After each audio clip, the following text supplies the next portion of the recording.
নমস্কার। এ রাজ্যের বুকে ভোটকেন্দ্রিক নির্বাচনী আবহে কি ঘটনা ঘটে বা ঘটেছিল অতীতে আপনারা অনেকে তা অবগত এবং অনেকে তথ্যসহ জানেন। ত্রিপুরার রাজনীতিতে এটাই বোধহয় দুর্ভাগ্য যে রাজনীতির অঙ্গনে খুনিরা লুকিয়ে থাকে, রাজনৈতিক দলে খুনিরা থাকে কিংবা রাজনীতির আশ্রয়ে খুনিরা থাকে। ত্রিপুরার রাজনীতির ইতিহাসে বহু কলঙ্কময় অধ্যায় আছে যেগুলো কোনোদিন রাজ্যের মানুষ ভুলেননি। রাজনৈতিক দলের নেতারা, বক্তারা, স্বরাষ্ট্রমন্ত্রী, মুখ্যমন্ত্রী, দলের শীর্ষ নেতৃত্ব, রাজ্যের রাজনৈতিক দলের অভিভাবক কিংবা বলা যেতে পারে দায়িত্ববান নেতারা কে কী মন্তব্য করেছেন সেটা তাদের নিজস্ব রাজনীতির গণ্ডিতে থেকে মন্তব্য করতে হয়, সুতরাং তারা করেন। তার বাইরে থেকে রাজ্যের মানুষ হিসাব করে দেখেন কতটা পরিবার এই রাজনীতির হিংসায় শিকার হলেন কিংবা বলি হলেন, কতজন বলি হলেন। অনেকে বলবেন রাজনীতির এই ঘটনাগুলোকে তারা একটি নির্দিষ্ট রাজনৈতিক দলকে দায়ী করবেন। কেউ কেউ বলবেন যে অতীতে এমন ঘটেছে, কেউ বলবেন তাদের আমলে এমন হয়েছে। কিন্তু আমি একটি কথা বলি, একেবারে বর্তমান রাজনীতির প্রেক্ষিতে যারা প্রয়াত হয়েছেন মুখ্যমন্ত্রীরা, তাদের নাম নাই বা নিলাম। জীবৎকালে যারা রাজনীতির অঙ্গনে যারা আছেন, এখনও যারা সক্রিয় রাজনীতিতে আছেন, তারা প্রত্যেকেই একবার নিজের দিকে তাকিয়ে বলতে পারবেন যে তারা যখন শাসন ক্ষমতায় ছিলেন কিংবা আছেন, সন্ত্রাস, খুন, হামলা, হুজ্জতি, নিরীহ পরিবারকে আক্রমণ করা, নিছক রাজনৈতিক রঙে তারা সেই নোংরা খেলা থেকে সরে আসতে পারেননি। যে যতই নিজেকে স্বচ্ছ মনে করুক, সাদা প্রচার করুক, নিদর্শন রাখার চেষ্টা করুক, সেই কলঙ্ক থেকে একজনও মুক্ত নন। এবং অবশ্যই তারা প্রত্যেকেই তাদের সাদা পোশাকে হয়তো কেউ বেশি কেউ কম কালো দাগ ফেলেছেন, কালো দাগ কেটেছেন বা বলতে পারেন কালো দাগ লাগিয়েছেন। তারা সকলেই এই নোংরা রাজনীতির কলঙ্ককে বহন করে গেছেন। কেউ বাহক হয়েছেন, কেউ বা সাপ বহন করে আগামী প্রজন্মের কাছে কোনো বার্তা সে অর্থে দিতে পারেননি। একটা ধারাবাহিক নোংরা রাজনীতির যে একটা প্রবাহমান কাল ধরে চলে আসা একটা পদ্ধতি বলতে পারেন, একটা দিক বলতে পারেন, অবশ্যই বলতে পারেন একটা রাজনীতির নোংরামি যেটা এই রাজ্যকে বারবার বলতে পারেন হতাশ করে দিয়েছে। নমস্কার, কে বলছেন? হ্যালো, PB24, নমস্কার। হ্যাঁ বলুন। হ্যালো, লাইভে আছেন, কথা শোনা যাচ্ছে। হ্যাঁ, আজকে যে নিউজটা দেখলাম একদম দুঃখজনক। একদম শরীরের লুমটুকু কাটা দিয়ে উঠে। বিজেপির এই দুষ্কৃতীদের এই অবস্থা, জয় শ্রীরাম নাম বলে মানুষকে খুন করা, এটাই কি তাদের রাজনীতি? আমি তো বলবো ত্রিপুরার যে মুখ্যমন্ত্রী মানিক সাহা, উনিও তো একদম ছাপ্পা ভোটে মুখ্যমন্ত্রী হয়েছে, কিন্তু ওনার থেকে আমরা এরকম আশাটা করেছিলাম না। ভাবছিলাম ত্রিপুরাটা একটু সুন্দরভাবে চলবে, কিন্তু অ্যাকচুয়ালি না। উনি ত্রিপুরা রাজ্যে 40 লক্ষ মানুষের মুখ্যমন্ত্রী না, উনি বিজেপির মুখ্যমন্ত্রী।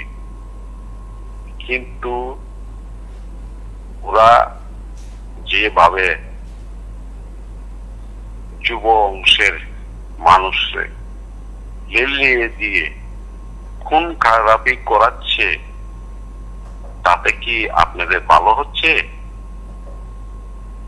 আবার আপনাদের জন্য এরকম দিনটা আসবে, আর বেশি দিন নেই।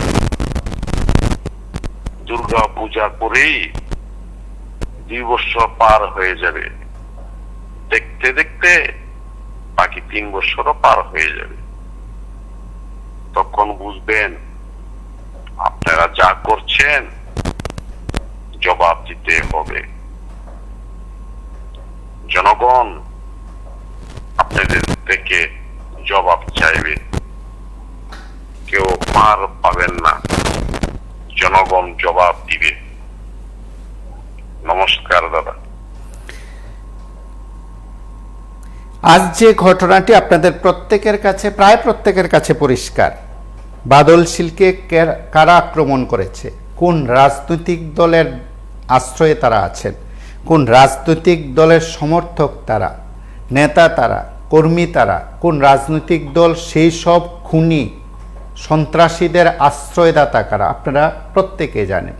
এবং এটাও ঠিক যে ত্রিপুরার, আমি বলছি শুরুতে বলছি ত্রিপুরার জন্য দুর্ভাগ্য এই কারণে বলছি, একটা দীর্ঘদিন ধরে এই ধরনের একটা নোংরা রাজনীতি চলছে, যেটা আমরা ত্যাগ করতে পারিনি, বহন করে চলেছে। নমস্কার, কে বলছেন? নমস্কার, দক্ষিণ ত্রিপুরা থেকে বলছি। হ্যাঁ বলুন। এই ঘটনাকে বলার মতো কোনো ভাষা নেই। বাবুবাবু ছিলেন আপনার 10,300 শিক্ষক, প্লাস উনি শ্রীরামপুর লোকাল সম্পাদক, কিন্তু তার উপরে যে আক্রমণ করেছে মনোরঞ্জন ত্রিপুরা, প্রদীপ নম এবং পিকু সাহা, ওদেরকে দৃষ্টান্তমূলক শাস্তি দিতে হবে। আমার লাইভ অনুষ্ঠানে বলছি, খুনের বদলে খুন না হয় ত্রিপুরা রাজ্য শান্ত হবে না। এগুলি কি হয়েছে? মুখ্যমন্ত্রী আপনার কিছুই করতে পারছে না। কালকে গন্ডাছড়াতে এগুলি দেখলাম, আজকে এগুলি দেখছি। সারা ত্রিপুরা রাজ্যের উপযুক্ত অঞ্চল ঘোষণার মতো হয়ে যাচ্ছে, 80 জনের দাঙ্গার মতো হয়ে যাচ্ছে। এগুলি কি? পুলিশ প্রশাসন সব বসে থাকে, কিচ্ছু করে না। নমস্কার। আমরা প্রত্যেকে ত্রিপুরার রাজনীতির সঙ্গে প্রায় যাদের সম্পর্ক তো আছে অবশ্যই, এবং যারা বিভিন্ন পেশার সঙ্গে যারা যুক্ত আছেন তারা থাকেন। সংবাদ মাধ্যম নিঃসন্দেহে রয়েছেন, আমরা সাংবাদিকরাও সেদিক থেকে জানি, প্রত্যেকের কাছে তথ্যগুলো পরিষ্কার। আপনি একজন সুস্থ মস্তিষ্কের মানুষ, আপনি গণতন্ত্রকে ভালোবাসেন, আপনি গণতন্ত্রের পূজারী, আপনি এই রাজ্যটাকে ভালোবাসেন, এই রাজ্যটাকে সুন্দরভাবে দেখতে চান, তাহলে একটি প্রশ্ন আপনাকে করতে হয় বা আপনাদের করতে হয়, সে সংস্কৃতি কি তার পরিবর্তন হলো না? অনেকে বলবেন, অনেকেই দাবি করেন এই সময়ে রাজনৈতিক খুন সন্ত্রাস হয়েছে, এই সময়ে একটিও হয়নি। কত বড় মিথ্যুক রাজ্য রাজনৈতিক দলে থাকতে পারেন তার প্রমাণ এই রাজ্যের প্রত্যেক নাগরিকটা টের পান। কত বড় মিথ্যা কথা তারা বলে রাজনীতি করতে পারেন সেটা এই রাজ্যের মানুষ টের পান। কত তার নিম্ন মানসিকতার লোক রাজনীতিতে আছে সেটা এই রাজ্যের মানুষ টের পান। তাদের মতন নিচু মনের মানসিকতার লোকজনদের রাজনীতির বাহক ধারক, সেটা কতটা দুর্ভাগ্য ত্রিপুরার জন্য, এটা আর ভাষায় বোঝানো কষ্টকর। কেননা যে পরিবার তার সন্তানকে হারিয়েছে, যে স্ত্রী তার স্বামীকে হারিয়েছেন, যে সন্তান বা তার মেয়ে কিংবা ছেলে তার বাবাকে হারিয়েছেন, সেই শূন্যতা পূরণ করার কারুর ক্ষমতা নেই। যে যত বড় কথাই বলুন, যে যেভাবে বোঝানোর চেষ্টা করুন, সমবেদনা জানাতে পারেন, তীব্র প্রতিবাদ করা যেতে পারে, আইন বিচার আদালত ইত্যাদি চলবে, জ্ঞানগর্ব ভাষণ চলবে, রাজনীতির মঞ্চে দাঁড়িয়ে বড় বড় কথা হবে, প্রশাসনের লোক হিসাবে, সরকারের লোক হিসাবে নানা জায়গায় নানা ভাষণ দিয়ে কত কথা বলা হবে, কিন্তু সব কিছুই হবে নিজের চেয়ার, নিজের পদ আখের গোছানোর ক্ষেত্রেই বা নিজের পদকে ধরে রাখার ক্ষেত্রেই কথাগুলো বলতে হয়। সেই কারণে বলছি দুর্ভাগ্য ত্রিপুরার। নমস্কার, কে বলছেন? হ্যালো। হ্যাঁ বলুন। আমি আগরতলা থেকে বলছি। হ্যাঁ বলুন। টিভির সাউন্ড একটু বন্ধ করবেন। দুর্ভাগ্য ত্রিপুরা এটা সবসময় আপনি যেটা বলছেন যে সাদা পাঞ্জাবি পরলে সকলেরই কিছু না কিছু দাগ আছে, কিন্তু দাগ ছিল বলেই তো পরিবর্তনটা হয়েছিল। পরিবর্তনটা কি এরকমই পরিবর্তন ত্রিপুরাবাসী 40 লক্ষ বাসী দিয়ে চেয়েছিল যে এরকম হবে? এটা ভাবতে পেরেছিল না? মনে হয় না। মনে হয়েছিল না এটা একটা অন্য দল ক্ষমতায় এসছে, হয়তো বা যে একটু ভালো কাজ করবে, ভালো ইয়ে করবে, ডাবল ইঞ্জিনের সরকার সবকিছু ভালো হবে। এখন তো দেখা যাচ্ছে মানে তাদের গুরু সকলেই এক, তাদের গুরু সকলেই এক। এই যে পরিবারটা চলে গেল, পরিবারটার মানুষটির বয়সও বেশি হবে না, আপনাদের ইয়েতে দেখলাম মেয়েটা কাঁদছে। কিন্তু যার গেল সে তো হারালো, আপনি সবটাই বললেন, সুন্দরভাবে বুঝিয়ে বললেন। হ্যাঁ, কিন্তু এটা কি কারণ মতিপুরাবাসী হিসাবে এক পার্টি জিতবে, মাঠে দুটো দল নামে, এক পার্টি জিতে আরেক পার্টি হারে, হারটা মেনে নিয়েই তো পরবর্তী দিনের খেলাটা আবার হয়। তো এই খেলাটা যদি আমরা না খেলতে পারি, আমরা যদি এই মানসিকতাটা না রাখতে পারি, আমরা যদি ওই ও এরকম করে আমিও এরকম করবো এটা যদি করতে হয়, তাহলে তো আমাদের দুর্ভাগ্য, আমরা বলবো দুর্ভাগ্য সবসময় আমাদের থাকবে। যেই যখন ক্ষমতা আসবে তখনই সে করবে। কিন্তু একটা জিনিস আপনাকে বলি, বামফ্রন্টের আমলে অনেক কিছু হয়েছে, কিন্তু গণতন্ত্রটা ছিল বলেই আশিস শাহ পৌরসভা চেয়ারম্যান হতে পেরেছিল। এটা আপনাকে মনে রাখতে হবে। আবার জোটের আমলে অনেক কিছু হয়েছে। তো এটা পরিবর্তন করেই তো একটা নতুন দলকে মানুষ ক্ষমতা এনেছে, একটা কি অন্য আশা নিয়ে, আশা আকাঙ্ক্ষা তাদের ছিল। আমরা আবার আজকে আমরা দেখতে পেলাম, দেখুন কিরকম বিভাজন। মজদুর কৃষক দেববর্মন যার বাড়িতে গেলেন, ওনাকে 1 লাখ টাকা দিলেন, 1 লাখ টাকা ঘোষণা করলেন দিবেন। কিন্তু যাদের বাড়িতে আক্রমণটা হলো, যাদের ঘর বাড়িটা পুড়লো, যাদের জিনিসপত্র সব লুটে পুটে নিয়ে গেল, পশু জীবজন্তুরা মারা গেল, তাদের বাড়িতে উনি গেলেন না।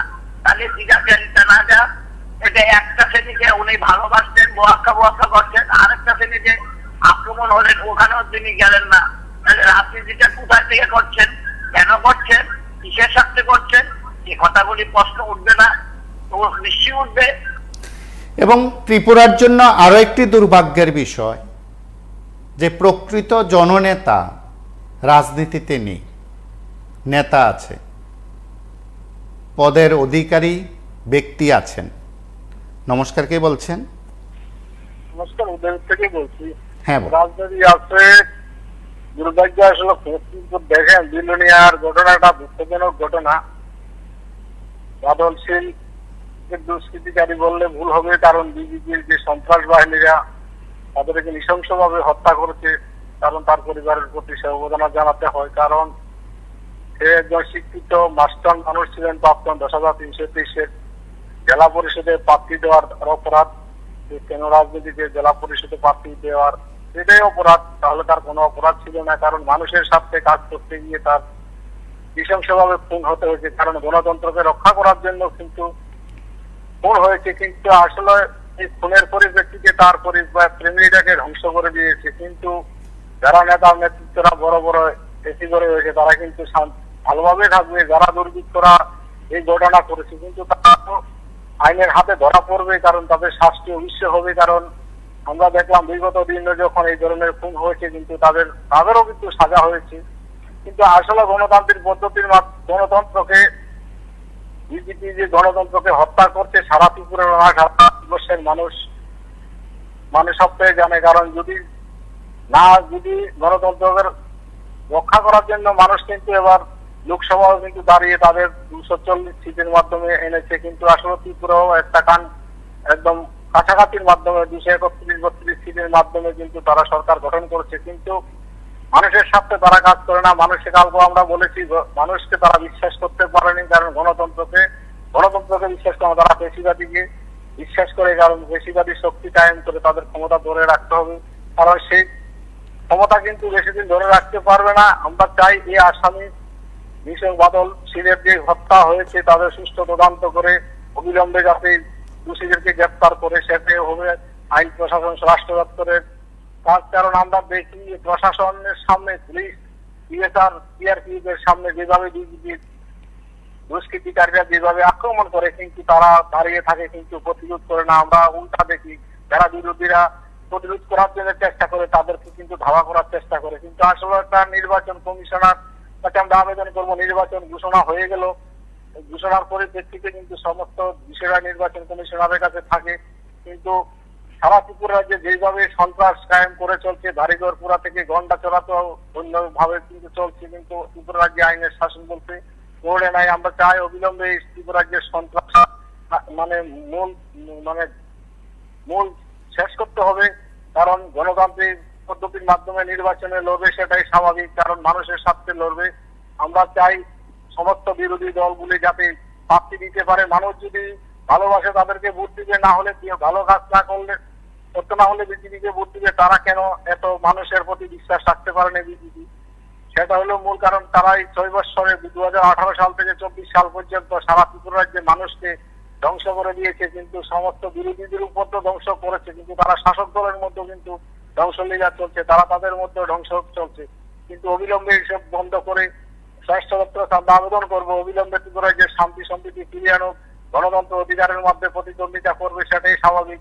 আর যে সময়ে থাকবে, আজকে থাকবে, কালকে ফিরে যাবে, এই টেনশনটা যাতে অবিলম্বে বন্ধ করতে পারে, সেটাই আমরা TV24 এর মাধ্যমে বলবো। স্বরাষ্ট্র দপ্তরের মধ্যে মুখ্যমন্ত্রী রয়েছেন, এতে আমরা এই সরকারের সম্বন্ধে আমরা আলোচনা সবসময় করি। আলোচনা করতে গেলে সরকারের বিপক্ষে কিছু যায়, এবং সোশ্যাল মিডিয়াতে যারা কাজ করছে তারাও যখন প্রশ্ন করে তখন তাদেরও বিপক্ষে দাঁড়িয়ে যায়। কিন্তু এই রাজ্যের ক্ষমতা সমস্ত সর্ব করে দিয়েছে জনগণের ক্ষমতা, সাংবাদিকতার ক্ষমতা, কর্মচারীর ক্ষমতা, পুলিশ ডিপার্টমেন্টের, স্বরাষ্ট্র দপ্তরের ক্ষমতা।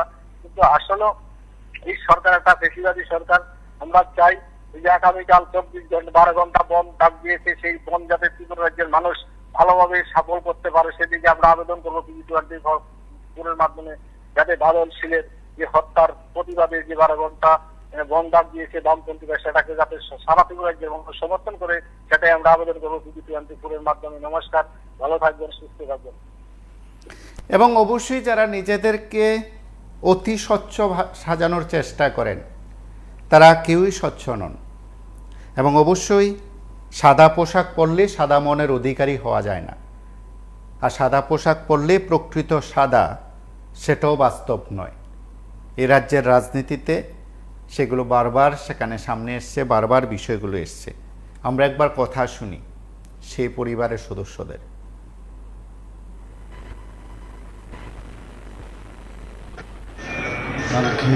আমার বড় ভাই রাজনীতি করতো,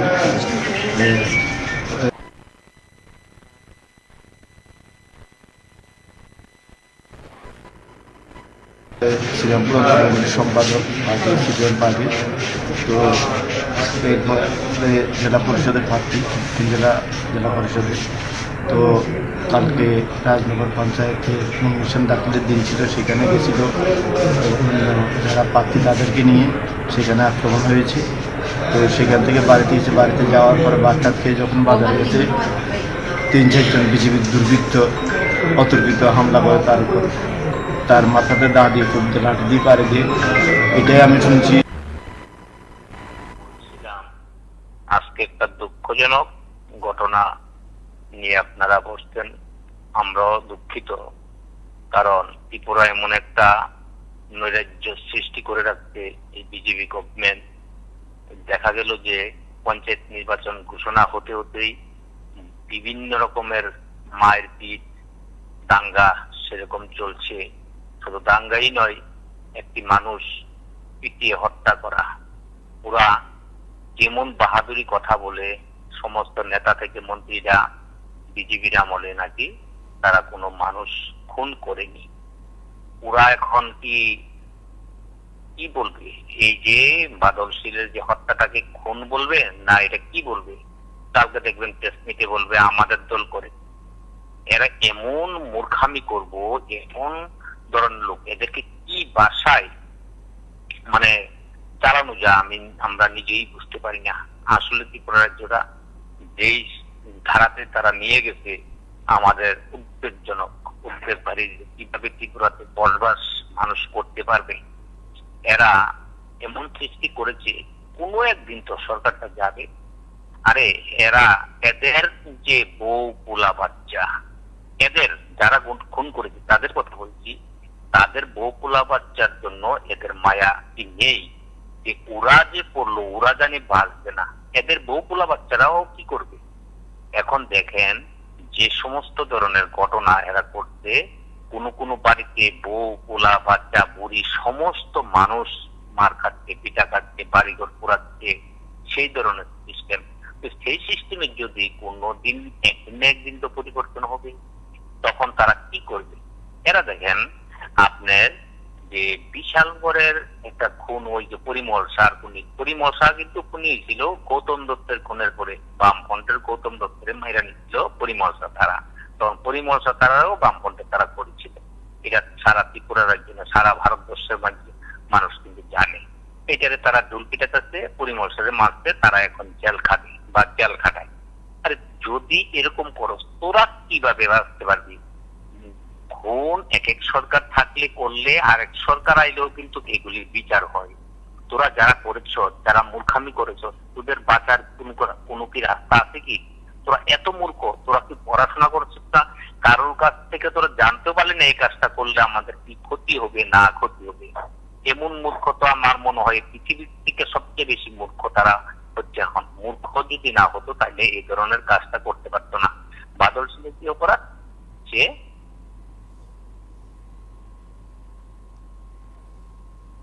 নমস্কার, কে বলছেন? হ্যালো হ্যালো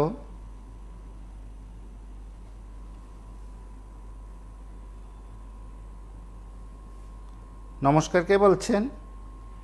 নমস্কার, আবার বলছিলাম। হ্যাঁ বলুন। আজকে যেখানে একটা বিজেপি বর্জিত সভা হলো, সেদিনই একটা ত্রিপুরা যে ঘটনা ঘটে গেল। আসলে পঞ্চায়েত নির্বাচন সেটাকে না শিক্ষা আদি বাকি হে। আজকে দেখে তো অনেকে নম্বর চাকরির দূর করার কথা, প্রার্থীদের পক্ষে হয়ে রাজি হবে না, তাহলে আর কি হবে? এটাই আমার বলা ছিল।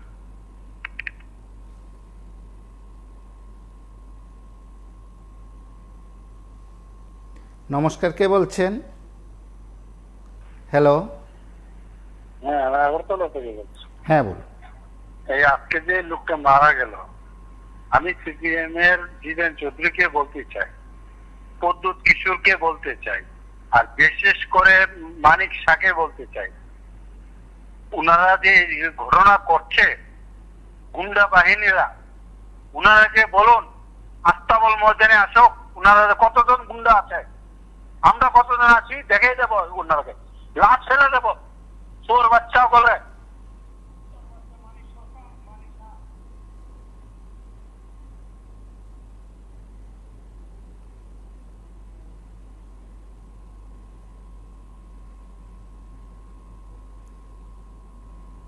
নমস্কার, কে বলছেন?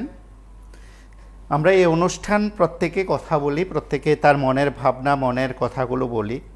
সবার কাছে অনুরোধ, এটা লাইভ অনুষ্ঠান, আপনি কি বলবেন একটু ভেবেচিন্তে কথা বলবেন। নমস্কার, কে বলছেন? কুমারকে বলছিলাম। হ্যাঁ বলুন। দুর্ভাগ্য ত্রিপুরা টিভি আছে, কারণ দীর্ঘদিন কিন্তু প্রাক্তন যারা সরকার পরিচালনা করেছিলেন, কিন্তু ওনাদের আমলে কিন্তু অনেক খুন খারাপি হয়েছে। ধরেন ভুক্তভোগী, আমার পরিবার ভুক্তভোগী আছে, তাই বলে তুই জনগণ প্রত্যাখ্যান করলো 2018 সালে। এখন দেখুন 2023 বিধানসভা নির্বাচন গেল, সন্ত্রাস বিক্ষিপ্ত হয়েছে কিন্তু রক্তাক্ত বা খুন হয়নি। এই 24-এ আবার লোকসভা নির্বাচন গেল, মানে ত্রিপুরা রাজ্য তো রাজনৈতিক ভাবে কেউ খুন হয়নি। পঞ্চায়েতের মধ্যে এমন কি হলো যে মানে একজন জনপ্রতিনিধি মানে প্রার্থী, ওনাকে খুন হতে হলো সন্ত্রাসী বা দুষ্কৃতিকারী বা সমাজ বিরোধীদের দ্বারা। তারপর অনুরূপ ভাবে একই দিনের মধ্যে দেখুন ধলাই জেলার গন্ডাচড়াতে একটা অসামাজিক ঘটনা ঘটলো, মৃত্যুঞ্জয় হলো, বাড়িঘর ছাড়া হলো। এখানে খুনই বলা যায়, অন দ্য স্পটে খুন হয়নি, পরে খুন হয়েছে। এরপরে আজকে আমি ঊনকোটি জেলার মানে বর্ডার এলাকা দোলাইয়ার ঊনকোটি বর্ডার এলাকায় গিয়েছিলাম, দেখলাম ইন্টারনেটে কাজ করছে না, 5G চলছে। আমার আছে দোলাই জেলার জিজ্ঞাসা করলাম, বলছে ইন্টারনেট কি পরিষেবা বন্ধ না, এগুলি কি 5G পাচ্ছে নাকি? জনগণে রিচার্জ করে টাকা দিয়ে কিছু হলেই ইন্টারনেট বন্ধ করে দিচ্ছে। এটা জেলা প্রশাসনের অধীনে থাকে। তো দুর্বলতা কেন? শেষ করে দেখুন, আমি বর্তমান যে স্বরাষ্ট্রমন্ত্রী আছে ওনাকে 10-এর মধ্যে 4 নাম্বার আমি দিব। উনি একদম টোটাল সম্পূর্ণ ফেলা। এই যে নারায়ণনগরে একজন খুন হয়েছেন, উনি কেন যাননি দিল্লি হাসপাতালে বা জনপ্রতিনিধি? উনার তো এলাকা রাজধানী এলাকাতে বসবাস করে। উনি দেখার জন্য প্লাস উনি স্বাস্থ্যমন্ত্রী, উনি তো দ্রুত মানে উন্নত পরিষেবার জন্য অন্য বহিরাজ্যে প্রেরণ করতে পারতেন ওনার সহযোগিতায়। তারপর ওই তীব্র মাত্রার খেয়ে একটা দেখলাম সে চলে গেল গন্ডা চড়াতে। তো সে তো যেতে পারতো, বা তার যে আরো মন্ত্রী আছে ওনারা তখন রাজ্য সরকার পরিচালনা করছে, বিভিন্ন দপ্তর নিয়ে বসে আছে ওনারা। তো এগুলি আমার মনে হয় কোনো একটা মানে অঘোষিত কোনো একটা চক্রান্ত চলছে, রাজনৈতিক ভাবেই হোক। নাহলে একসাথে কিভাবে এরকম একটা ঘটনা হয়? একজন পুলিশ তো মানে কি বলবো, একজন পুলিশ ওনাদের হাত কিন্তু বাধা। ওনারা আমাকে মনে করুন ডিউটি দিলে, আপনারা জানেন পাবলিক অধিকাংশ পাবলিক দেন। এবার দেখলাম একটা ওই আপনাদের মাধ্যমে দেখলাম আগে টাকা পয়সার সামনে একটা মহিলাকে মানে শিলতা হানি করেছে। মানে মহিলাদের গায়ে পুরুষের হাত দেওয়া এটা শিলতা হানি হতে গেছে পরে একটা একটা রাজা দেবে জোর করে নিয়ে গেলো, তুলে নিয়ে গেলো থানায়। এগুলি কি চলছে? এগুলি কিন্তু ইচ্ছাকৃতভাবে একটা আমার মনে হয় কারণ দীর্ঘদিন ধরে কিন্তু শান্তি মানে হোক রাজনীতি বিক্ষিপ্ত ঘটনা হয়, কিন্তু কোন কারাগে হয় একই দিনে একটা জেলায় একটা রাজনীতি হবে। তারপর নির্বাচন হইল না 100% বেশি। ওনারা বিরোধীদের কথাই মানছে না। ওনারা বললো যে প্রার্থী অনলাইন যদি মনে করো এই মানে মনোনয়নপত্র দেওয়ার ব্যবস্থা করতো, তাহলে ওই লোকটা কি সিল করলেন, উনি কিন্তু আজকে প্রয়াত হতেন না। নির্বাচন কমিশন 100% আছে। আর ডক্টর আমাদের কি বলবো স্বরাষ্ট্রমন্ত্রী, উনি মানে 10-এর মধ্যে 4। ওনারা হয়তো আমি বলবো আগে যে উনি তো ত্যাগ করলে ভালো হবে রাজ্যের। প্রাক্তন মুখ্যমন্ত্রীও ছিলেন, 5 বছর পূর্ণ করতে পারেনি, উনি একদম ফেইলার। উনি উস্কানিমূলক কথা বলছেন। আমরা খুব ভেবেছিলাম যে উচ্চ শিক্ষিত, অনেক শিক্ষিত, উনি অবশ্যই যোগী আদিত্যনাথের মতন, উত্তরপ্রদেশের মতন কড়া শাসন ব্যবস্থা আনবেন, জিরো টলারেন্স আনবেন। একদম মানে আমার কাছে একদম বাজে লাগছে। আমি আপনাদের অনলাইনেই বলছি, ওনাকে আগে খুব ভালোবাসতাম, এখন একদম দেখছি মানে উনি মানে রাজ্যের জনগণের জন্য পক্ষপাত করছেন। রাজ্যের যান মাল প্রাণ সম্পদ এগুলি দেখার কোনো প্রয়োজন বোধ করছেন না। কি বলছেন, কাকে ওই চাকরির অফার দিয়ে দিচ্ছেন, নিজে দপ্তরের চাকরি দপ্তরে দিয়ে। নমস্কার, কে বলছেন? হ্যালো, নমস্কার, কে বলছেন? হ্যালো, নমস্কার স্যার। হ্যাঁ বলুন। আমি 2-3টা কথা বলবো, বেশি বলবো। প্রথম কথা হলো, নির্বাচন কমিশনার যারা শহীদ হচ্ছেন নির্বাচনের, ওনার যখন নির্বাচন ঘোষণা করা হলো তখন থেকে মানুষ মারা যাচ্ছে। উনি তাদের জন্য কোভিড ফান্ড দেবে কিনা ওনার এটা জানতে হবে। আরেকটা কথা হলো, উনি যে বলেছিলেন প্রশাসন চাঙ্গা আছেন, উনি সঠিক সিদ্ধান্ত নিবেন।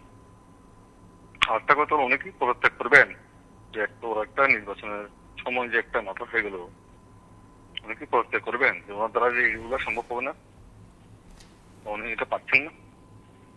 আর যারা ক্ষতিপূরণ হচ্ছে তাদের কোন ক্ষতিপূরণ কে দেবে? তাদের ক্ষতিপূরণ কত টাকা এনাউন্স ঘোষণা হলো, কত লক্ষ টাকা মানে ঘোষণা দেবে যে একটা একটা প্রার্থীর বাড়িঘর করা হচ্ছে, ভাঙচুর হচ্ছে, ভাঙছে, গাড়ি ভাঙছে, এই ক্ষতিপূরণ কে দেবে? নির্বাচন কমিশনার দিতে হবে, কারণ উনি তো দায়িত্ব নিয়েছেন। কারণ উনি যদি আজকে এই ঘোষণা যদি না দিতেন যে হ্যাঁ কি কথা নির্বাচন হবে না, তাহলে তো একটা গাড়ি পড়া যেত না, একটা মানুষও মারা যেত না। উনি কেন এই ঘোষণা দিলেন 1 তারিখ নির্বাচন হবে, 1 তারিখ এটা হবে? উনি যদি ঘোষণা দিতেন তাহলে একটা ছেলের প্রাণ যেত না, বা একটা মায়েরও উদ্ধার যেত না, একটা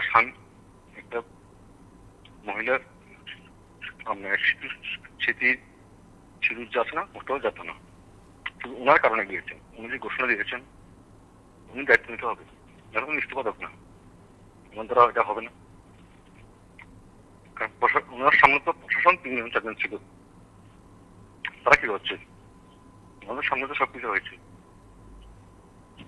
আমি বলছি পরিবারকে ক্ষতিপূরণ দেওয়া হোক পুলিশের তরফ থেকে, আর নাহলে উনি এই পদ থেকে ইস্তফা দাও, যে আমার দ্বারা এটা হবে না, এটা অন্য কাউকে দেওয়া হোক। তো বাহাবা করে এসি রুমে বসে অনেকে পিলিগঞ্জে গিয়েছে, এসি রুমে বসে বসে শুধু ভাষণ দিচ্ছেন, এটা হবে না। পাবলিক জানে,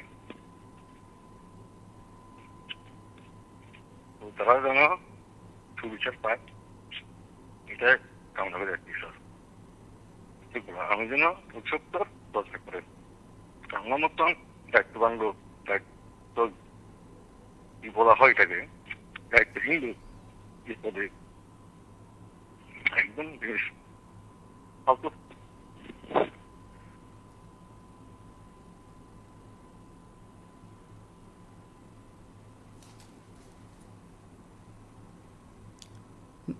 নমস্কার, কে বলছেন? নমস্কার, আগরতলা থেকে বলছি। হ্যাঁ বলুন। দেখুন, আসলে তো বর্তমানে যে সরকারের প্রধান আছেন উনি ডাক্তার মানিক সাহা। আমি ওনার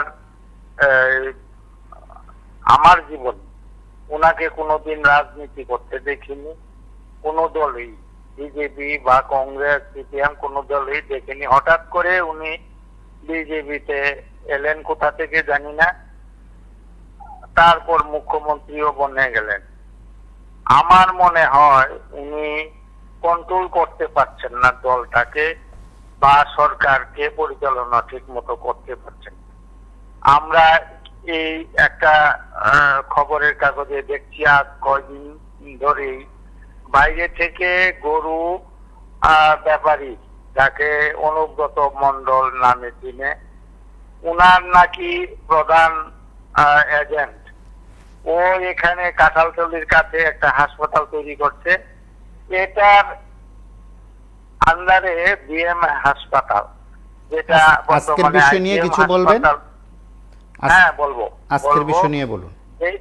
হ্যাঁ, বিষয় নিয়ে বলবো এই কারণে যে অভিজ্ঞতার অভাবে আমাদের এই ক্ষতি হচ্ছে।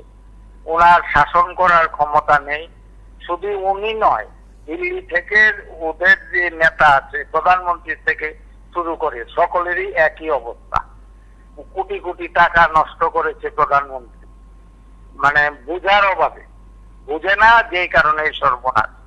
আমার মনে হয় মানিক সাহাও এই লাইনেরই একজন কর্মী। উনিও বুঝেন না দেশ কিভাবে চালাইতে হয়। একটা দাঁতের ডাক্তার চট করে রাজ্যের মুখ্যমন্ত্রী, এটা কিন্তু কাজটা একটু কঠিন। আমার অভিজ্ঞতা থেকে আমি দেখেছি, যারা চালিয়েছেন 80 রায়েতে দেখছি নিতেন বাবু দিন রাত কাজ করেছেন, কিন্তু কন্ট্রোল করেছেন। কাজে এগুলি অভিজ্ঞতার অভাবে আমাদের খেসারত দিতে হবে। আর বিজেপি দল তো আমি বলছি যে গণতন্ত্র মানে না, গণতন্ত্র বিরোধী দল। এটা যা খুশি তা হচ্ছে, করছে, নিজেরাই মারা যাচ্ছে। আপনারা দেখছেন অনেক জায়গায় গুলি করে মারছে, বিজেপি সেজেও বাঁচতে পারেনি। এই অবস্থা চলছে দেশে। এটাই আমার বক্তব্য। নমস্কার। নমস্কার, কে বলছেন? হ্যালো, নমস্কার, কে বলছেন? নমস্কার দাদা, আমি আগরতলা থেকে সুনীল কুমার দাস বলছি। হ্যাঁ বলুন। দেখুন, নামগুলি দিয়ে আমি বলছি যে আপনার মাধ্যমে, চ্যানেলের মাধ্যমে যে নামগুলি পেলাম, এখানে দেখলাম এসসিও আছে, এসটিও আছে খুনের পেছনে, এবং জেনারেল কাস্টের লোক আছে। তো আমার বক্তব্য হলো যে এসসি এসটি জেনারেল যারাই খুনগুলি করছে, তারা আগে থেকে মূলত কি পাইতেছে? 5 কেজি চাল ফ্রি পাওয়ার লাগিয়া আজকে তারা কোন জায়গাতে তারা গিয়া পড়ছে, তাদের এই অপকার্যকলাপ গুলি করাইতেছে 4 কেজি 5 কেজি চালের লেগে। আর যারা করাইতেছে তারা হাজার হাজার কোটি টাকা, শত শত কোটি টাকা পাইয়া তারা নিজের সম্পদ বাড়াইতেছে। তো এই যে আগামী দিন আজকে এসসি এসটি তারা নিজের নিয়ে অধিকার নিয়ে লড়াই করবে সরকারটার বিরুদ্ধে। এই সরকারটা তো হচ্ছে এসসি ওবিসি আমরা জেনারেল মাইনরিটি বিরোধী, কিন্তু এরা মাইনরিটি বিরোধী না, এরা মাইনরিটি কিন্তু ফার্ম দিয়ে রাখতেছে। যারা বড় বড় নেতা এই বিজেপি সব মুসলিমের লোকে মায়া বিয়া, জি বিয়া, এই বিয়া, সেই বিয়া আত্মীয়তা রাখে।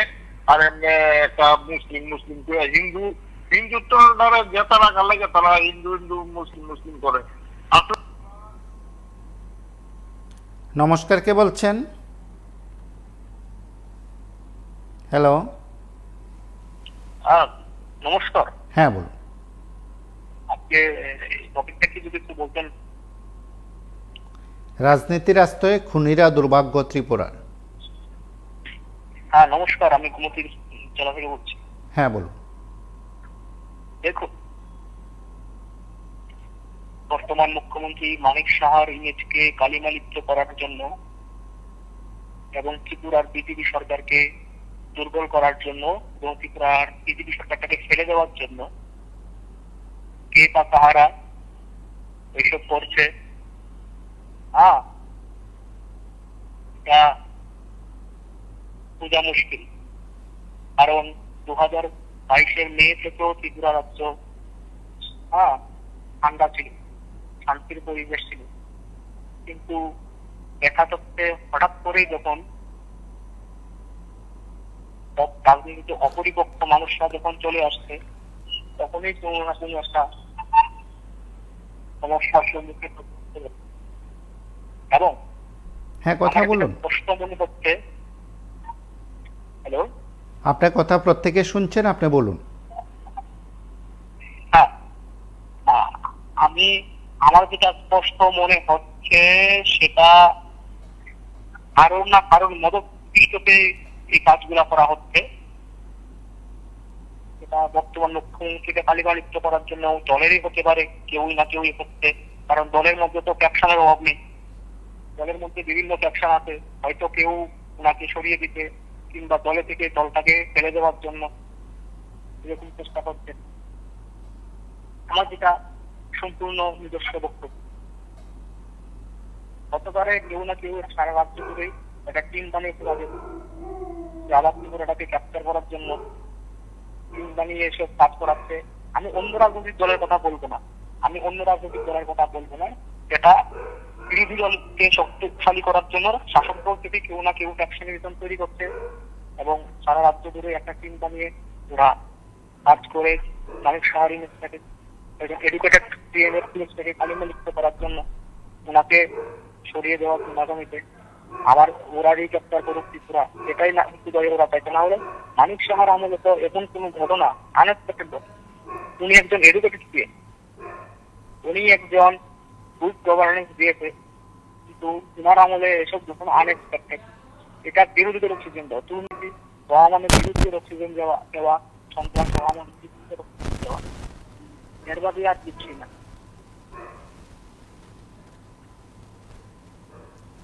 নমস্কার, কে বলছেন? হ্যালো,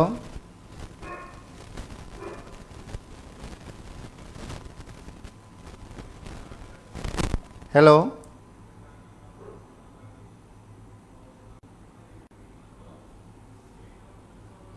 নমস্কার, কে বলছেন? স্যার, হ্যাঁ বলুন। এটা তো বৃত্তি সম্পদ না, পার্টিরা তো বৃত্তি সম্পদ না, এটা তো একদিন যাবে, যেখান থেকে যাবে ওখান থেকে যদি শুরু করে আজকে যারা এই ঘটনা ঘটলো আমাদের জেনারেশন তো এটা ভুগতে হবে, প্লাস ওনারা ভুগতে হবে। তাই বলছিলাম এসব কিছু করে লাভ নেই, মানুষ শান্তি চায়, অশান্তি চায় না, এত ভয় কিসে? আপনারা ভোট আসলে আপনারা হিংসা করবেন, ভোট দিলে আবার নানা রকম করবেন, এটা ঠিক না। ভোট জনগণের অধিকার, আপনারা জনগণকে যেহেতু ভয় পান, জনগণের প্রতিনিধিকে যেহেতু ভয় পান, আপনারা ভোটে কেন পাঠাতে দিচ্ছেন? ভোটও বা কেন করাচ্ছেন?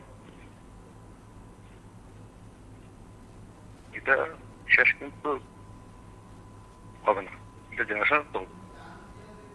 কারণ এটা তো বিদ্যুৎ না,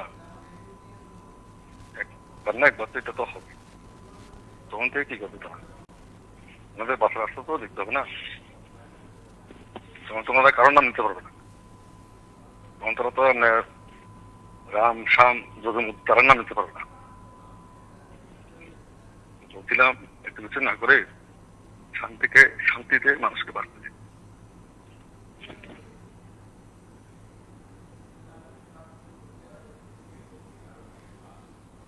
নমস্কার, কে বলছেন?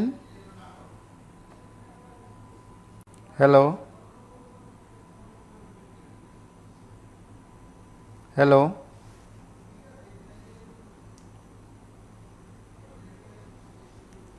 নমস্কার, কে বলছেন?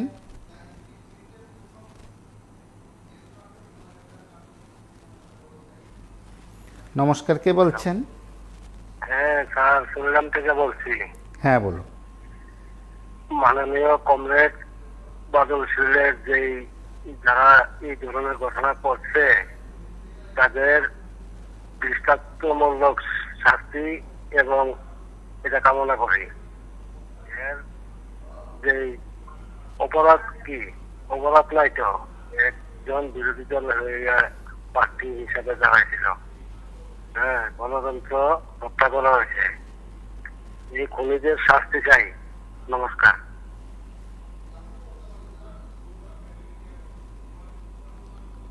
নমস্কার, কে বলছেন? হ্যালো হ্যালো হুম,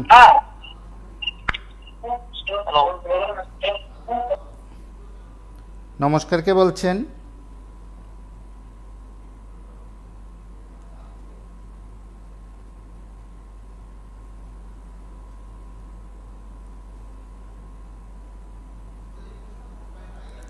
নমস্কার, কে বলছেন? হ্যাঁ বলুন। হ্যাঁ, আমি আগরতলা থেকে বলছি। হ্যাঁ বলুন। যে একটা জিনিস স্পষ্টত দেখতে পাচ্ছি যে ex CM Biplab Kumar Deb is the big asset and big liability for the opposition CPIM and Congress.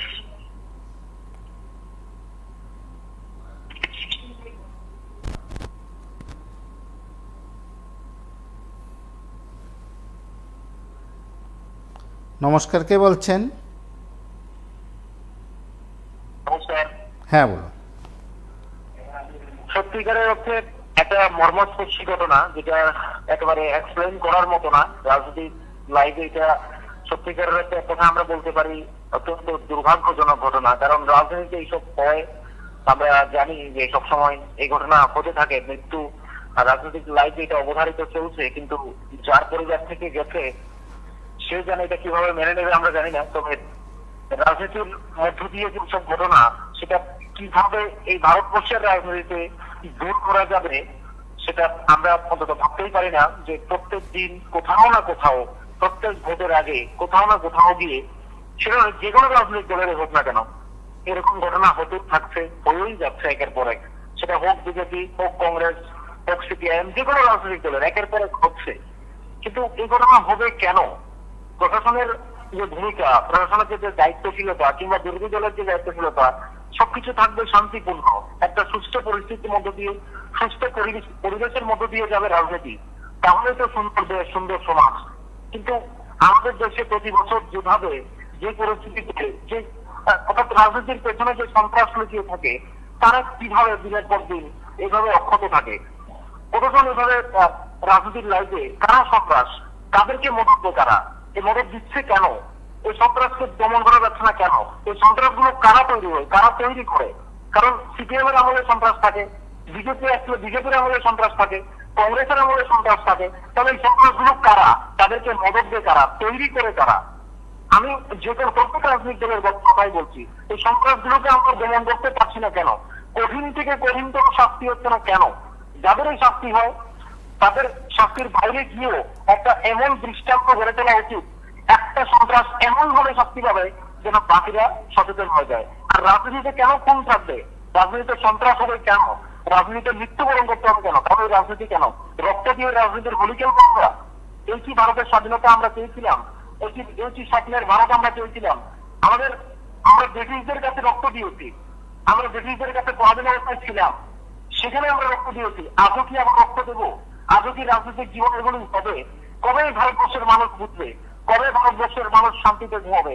কবে ভারতবর্ষের মানুষ রাজনীতির সন্ত্রাস বাদ দিয়ে, রক্তের হোলি খেলা বাদ দিয়ে কবে আমরা একটা সুস্থ রাজনৈতিক সমাজ দেখবো? আমরা জানি না। তবে যে মারা গেছে তার সত্যিকারের অর্থে তার পরিবার জানে আজ কি হারিয়েছে। এই রাজনৈতিক জীবনে আমরা কালকে দেখছি একটা স্ট্রাইক, একটা বন্ধ, কিন্তু আমরা দেখবো রাজনীতিতে আগে হয়তো আগামী দিনে আরো একজন যাবে, তারপর আরো একজন যাবে, কিন্তু এইভাবে তো কখনো রাজনৈতিক সমাজ চলতে থাকবে, রাজনৈতিক জীবন চলতে থাকবে, কিন্তু সন্ত্রাস কখনো বন্ধ হবে না। তাহলে এই রাজনীতি করার মানে কি?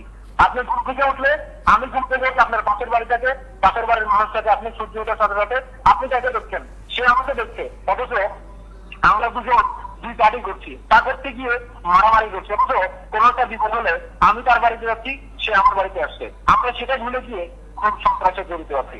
এর মানে কি? আমাদের মন্ত্রীরা কি বলে দেবে? কখনো না। এমএলএরা কি বলে দেবে সন্ত্রাস করার জন্য? কখনো না। এই সমাজ কখন শিখবে, শিক্ষিত হবে কখন যে রাজনৈতিক এই দলগুলোকে দলাদলি, হাঙ্গামা, সন্ত্রাস এগুলোকে দূরে সমাজে কে কঠিন শাস্তি হওয়া উচিত, এইটুকু প্রার্থনা করি রাজ্য সরকারের কাছে। আপনাদের টিভি24 কে আন্তরিক ধন্যবাদ।